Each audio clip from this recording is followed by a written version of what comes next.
This is part two. I'm reading this book that I'm writing, and this is a way to share it. And so by the time the book's published, if you want to get the entire book, then you can subscribe or email me, and I will send it to you, although I may sell it to you. So I read the first part, now we're on to the second part.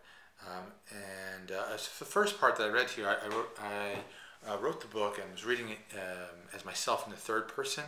And this is something that I'll return to later in the book. People ask me about it, but I just don't want to go into it now, but you'll see why I did that later. Okay, but now we're back into the normal way of writing.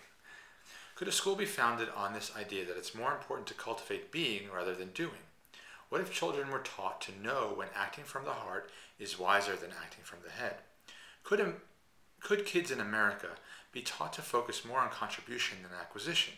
Would this book be a way to find parents who shared such values and support this common vision? We think thinking is everything, thought Jordan, but he knew that thoughts, according to Eckhart Tolle, and his own observations were mostly repetitive. We're usually fretting over past and future. Then Jordan said to himself, from this perspective, the incessant worrying about money that I got from my father is neither inevitable, logical, or necessary. Jordan began to imagine a community of parents who were willing and able to identify their own limiting attitudes and see how their thought patterns might seem logical, but were leading to sadness, anger, or disappointment. This group of parents would have a new relationship with their child's educators never before seen. Parents would be given a forum to share their own repetitive limiting concepts with the option of keeping their anonymity. You could just email it to them. I'm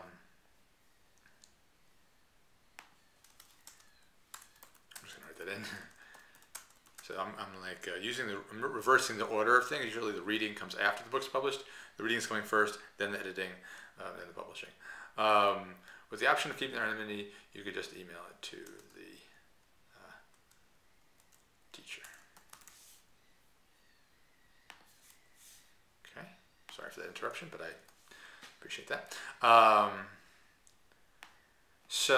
Okay, let's keep going here. I don't want to waste your time. Boop-a-doop-a-doo. Okay, this would allow teachers to co-create a curriculum with children designed to prevent the child from falling prey to that same repetitive thought pattern. The attitude towards money is just one example of what we unknowingly pass on to children. But a similar one, the attitude about chores, is also fundamental. Jordan thought about chores and wrote, just as our attitude about money is inherited from our parents, our attitudes about work and earning money might arise from how we felt about chores when we were children. He then composed a simple formula. If chores for the family are done with love and kindness, then as adults, our feelings about work, and specifically our attitude about making contributions to family, friends, co-workers, neighborhood, and our nation, will be seen more positively.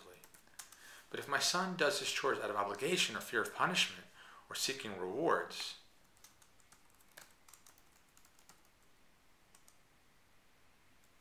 or a good reputation, then that will likely interfere with his ability to enjoy his livelihood fully when he grows up.